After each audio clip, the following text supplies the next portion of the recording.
Have you ever wondered where the third temple will be built? Today we unveil the exact location that has sparked centuries of debate and anticipation. Searching for this sacred spot has captured imaginations worldwide, from ancient texts to modern discoveries. So let's dive into this video today to know where this historic site lies and what it means for the future of Jerusalem and religious prophecy. Here we begin. The Temple of God in Jerusalem is a crucial topic in Bible stories and predictions. Many wonder when it will be rebuilt because the Second Temple was destroyed in AD 70 and there's no temple there now. The Bible says end-time sacrifices will stop, Daniel 12:11, leading some to think the temple must come first. What does the Bible say about this third temple and its timing? Understanding the third temple starts with knowing about the first two in Jerusalem. The first permanent house, the third temple for God, came from King David of Israel. He wanted to build God a cedar house because the Ark of God was still in a tent. 2 Samuel 7:2. Though God had them build a movable tent earlier, Exodus 25:26, he hadn't asked for a cedar house, 2 Samuel 7:7. God liked David's wish, but said David couldn't build it. Instead, God promised to make David's family line strong forever and let David's son build a house in God's name, verses 11-13. Solomon, one of David's sons, then made the house of the Lord, 1 Kings 6:1, known as Solomon's Temple. It was on Mount Moriah in Jerusalem and became Israel's worship center. It stood about 400 years from Solomon's time until the Babylonians fell on it in 586 BC, 2 Kings 25:9. Solomon's Temple was built on the Temple Mount, an area of about 36 acres on Mount Moriah in Jerusalem. This site holds significant historical and religious importance. According to the Bible, it was where Abraham was instructed to sacrifice his son Isaac, Genesis 22:2-14. Centuries later, after King David sinned by ordering a census of Israel, he bought a threshing floor on this same site from Ornan. David offered sacrifices there, and God answered him.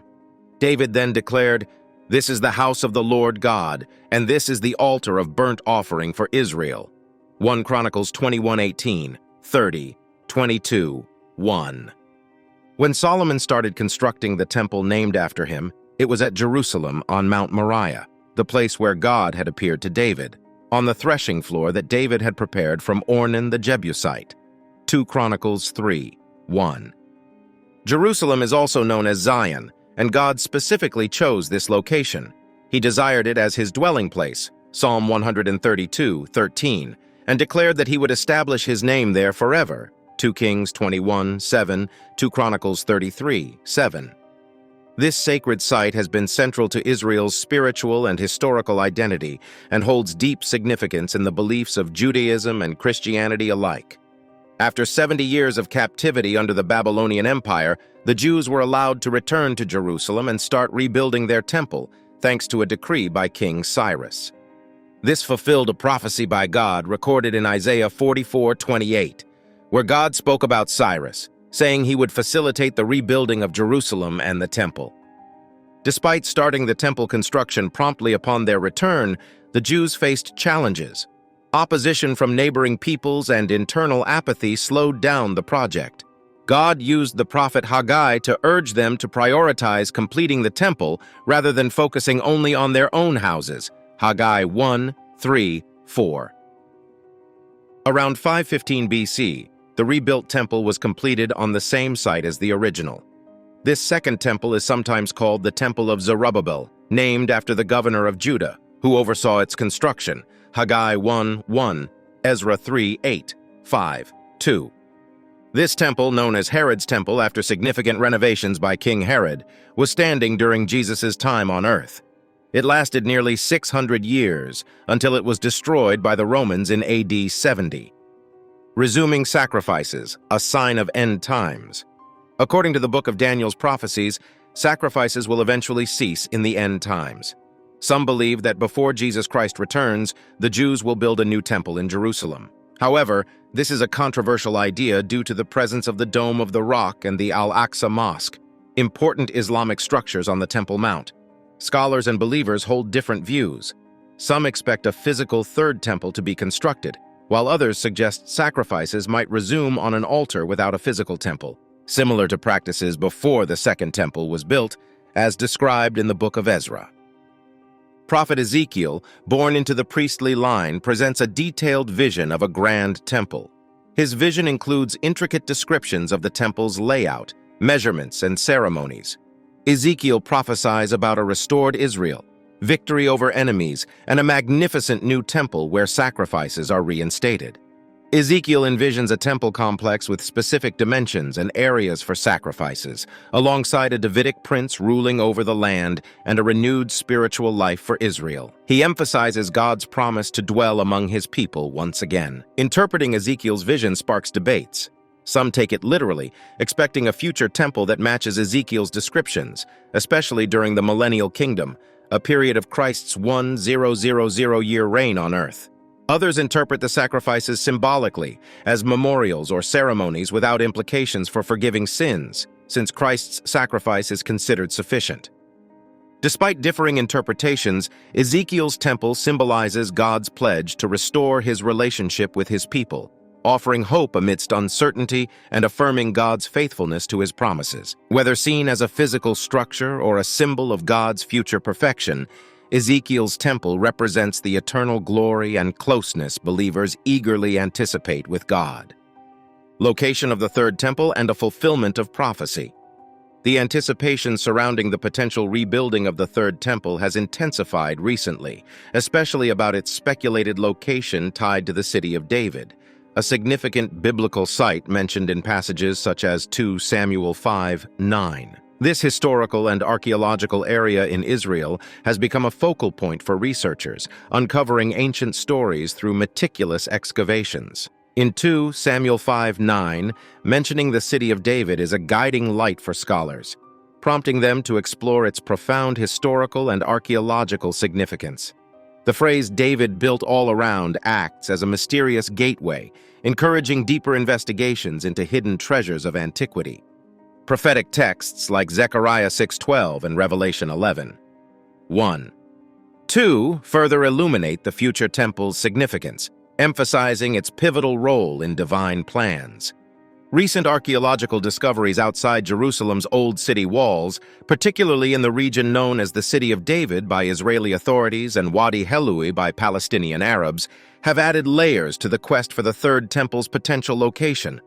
Ongoing excavations, spanning back to the late 1800s, have highlighted this historically rich area, aligning with biblical references to David's stronghold in 2 Samuel 5:9. The symbolic imagery in Revelation depicting the measuring of the temple and altar while excluding the outer court underscores the sacred nature of these elements and their crucial role in future events. The temporal dimension introduced by the mention of 42 months during which nations will trample the holy city deepens prophetic visions, emphasizing the intricate interplay between past, present, and future in divine plans. Exploring the biblical narrative further, the significance of David built all around is heightened by recent archaeological findings. Discoveries of interconnected urban ruins dating to King David's era provide insights into the complexity of ancient Israelite society centered around a stronghold linked with David. Debates and reports suggesting the city of David as a potential location for the temple challenge conventional assumptions and contribute to a nuanced understanding of historical events. The prevailing Jewish belief regarding the Dome of the Rock's significance further shapes discussions on the temple's restoration, with some advocating for its removal to pave the way for the Third Temple. The intricate interplay of historical evidence, religious convictions, and geopolitical dynamics shapes ongoing dialogues about sacred spaces in Jerusalem. Whether the temple's original location was within a cave or elsewhere, deeply held beliefs within the Jewish community will ultimately determine its placement and its role in fulfilling biblical prophecy. Moreover, the Temple Mount holds profound religious significance for both Jews and Muslims. However, the presence of historic Islamic structures of the Dome of the Rock and the Al-Aqsa Mosque presents a formidable challenge to any potential construction of the Third Temple. There is ongoing debate about the exact location of the Second Temple, with some Muslims believing it once stood where the Dome of the Rock now stands. Conversely, various scholarly opinions propose alternative locations. complicating efforts to build the Third Temple without impacting Islamic sites. Efforts to modify or encroach upon the Islamic structures on Temple Mount could provoke significant international conflicts due to their sacred status in the Muslim world. Additionally, Orthodox Jewish scholars advocate for adhering to prophetic guidance before initiating any construction, further adding to the issue's complexity. A recent sighting of a fox on the Temple Mount has captured global intrigue due to its profound significance in Jewish tradition and prophecy. Mentioned in the Book of Lamentations, the appearance of a fox symbolizes a prophetic event, the rebuilding of the temple. According to teachings in the Talmud, the sighting of a fox by 4 rabbis on the Temple Mount signifies the fulfillment of a prophecy concerning the temple's destruction and its eventual restoration. This interpretation persists, with modern fox sightings renewing belief in the temple's future rebuilding. The return of foxes to Temple Mount in recent times is regarded as a significant prophetic sign, linking the desolation of the temple with its promised restoration. Now, let's discuss the recent blueprints of the Third Temple, the architecture of what it will look like. The plans for the Third Temple in Jerusalem have been meticulously crafted over many years, drawing inspiration from ancient Jewish texts such as the Torah and Talmud. Scholars and architects have immersed themselves in these sacred writings to ensure that the new temple pays homage to its rich history while integrating modern innovations. The architectural blueprint echoes elements from Herod's temple, incorporating contemporary materials like glass and steel and modern amenities such as stairways and an elevator. Imagine embarking on a virtual tour of the Third Temple, where detailed renderings and 3D animations unveil its majestic design. As we approach the main entrance, adorned with golden windows leading to the priest's chambers, we are greeted by a grand doorway that invites us into the sacred sanctuary. The spacious hallway, illuminated by golden chains as described in ancient texts, leads us forward. A magnificent staircase adorned with decorative crowns guides us upward to the sanctuary's entrance. Inside the temple, numerous chambers dedicated to priestly rituals unfold before us. Moving toward the heart of the temple, we encounter the holy sanctuary, radiating with walls gleaming in shimmering gold that reflect divine light. Above, small windows allow beams of light reminiscent of Solomon's temple to illuminate the sacred space. A double curtain, intricately embroidered with cherubim, separates the Holy of Holies, housing revered artifacts such as the menorah and golden altar.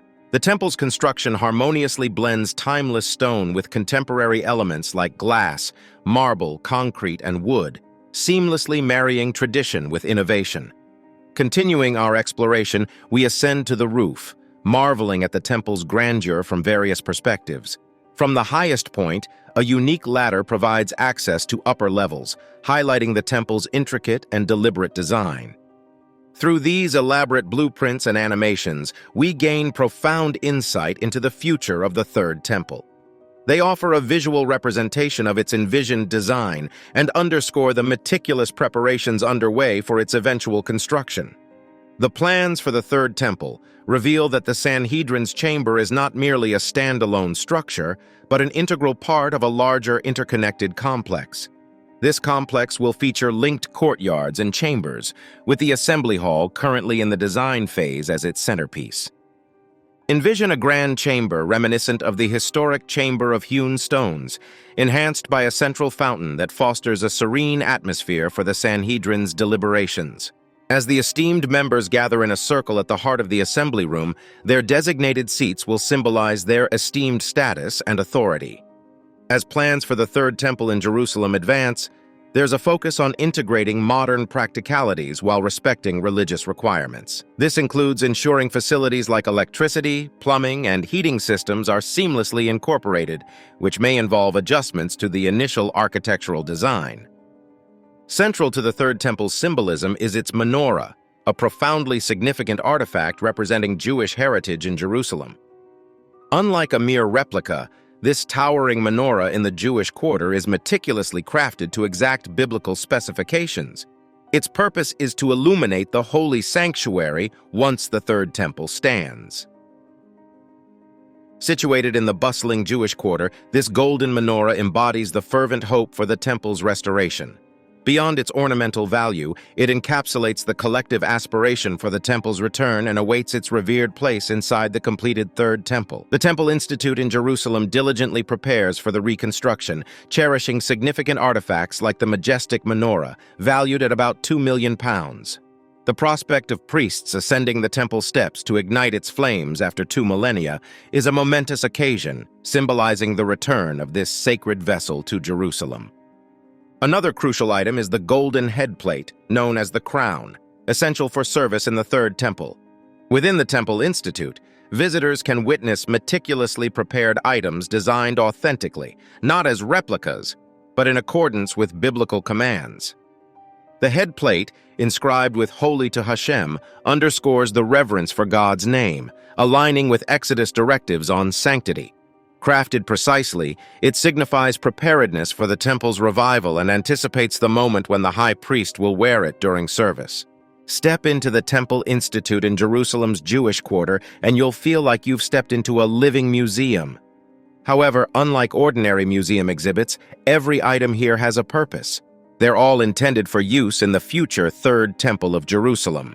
These artifacts are meticulously recreated based on ancient texts and descriptions, designed to fulfill sacred roles once the temple is rebuilt.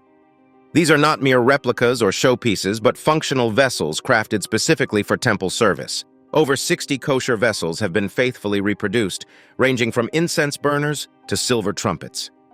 Each item is a testament to the enduring faith and preparation for the restoration of temple worship as prophesied in the Bible. Among these are larger temple pieces like the showbread table and the altar of sacrifice, meticulously remade and awaiting their designated roles. The showbread table will host 12 fresh loaves daily, symbolizing the 12 tribes of Israel, while the golden altar will offer fragrant incense twice daily. These items are not just symbols, but meant to be actively used in the Third Temple. Designed to be portable and functional, the golden altar has been adapted to potentially fit under a canopy, addressing sensitive issues surrounding the resumption of animal sacrifices.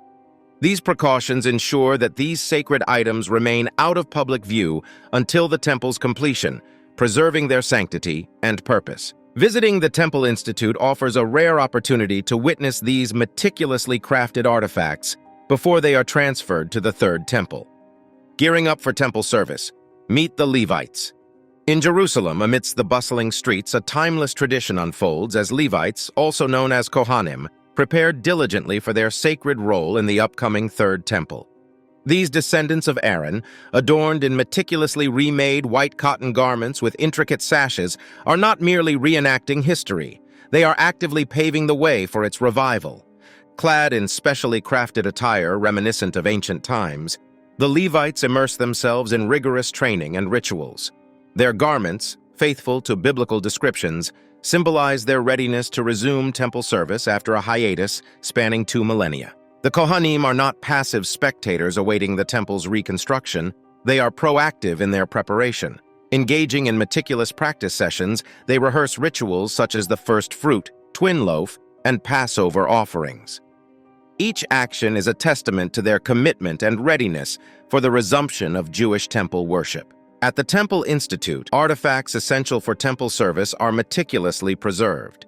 Among them is a sacred breastplate adorned with 12 stones, each representing a tribe of Israel. This relic, awaiting the appointed high priest, embodies the Kohanim's reverence for their heritage and the imminent restoration of temple rituals. The delicate recreation of the high priest's attire is central to their preparations. This ceremonial garb, faithfully crafted according to biblical specifications, awaits the chosen leader who will guide Israel in the sacred duties of the Third Temple. In Jerusalem, history and prophecy converge as the Levites diligently prepare for the imminent realization of ancient prophecies. With meticulous attention to detail and profound reverence, they stand poised to usher in a new era of temple worship, marking a historic milestone after centuries of longing and anticipation. As the dream of rebuilding the Third Temple draws nearer to reality, the preparations of the Levites resonate with awe and anticipation. The revival of ancient traditions for the Third Temple involves sourcing essential ingredients and artifacts crucial for its sacred ceremonies. which have been absent for over 2 millennia since the Jewish exile. Imagine the challenge of sourcing special oils like frankincense, myrrh, and balm of Gilead resin, essential for temple rituals but lost for centuries. This led to a global quest to recover these botanical treasures. Miraculously, these ancient plants have been reintroduced to Israel, flourishing at the Balm of Gilead farm near the tranquil Sea of Galilee. Here, efforts are focused on reviving the cultivation of these sacred plants, ensuring they are available for the ceremonies of the Third Temple. The Balm of Gilead farm's success in reviving Israel's ancient tradition of cultivating these sacred plants is nothing short of miraculous. By reintroducing these plants, every ingredient necessary for the sacred rituals of the Third Temple will soon be readily available. This revival stands as a testament to the perseverance and faith of those dedicated to preparing for the temple's imminent construction. In the ancient Jewish temple, the Day of Atonement, or Yom Kippur, featured a solemn ceremony involving 2 goats. Priests meticulously selected these goats, casting lots to determine their roles, one for sacrifice inside the temple, and the other as the scapegoat. As Israel anticipates rebuilding the temple, preparations include selecting animals for sacrifice and remaking the lots used in this significant ritual. The recreation of the lot-casting box, meticulously crafted and ready for use, underscores the meticulous preparations underway for the sacred ceremonies of Yom Kippur. So, what do you think of the exact location of the Third Temple and its recent update? Comment below and subscribe for more.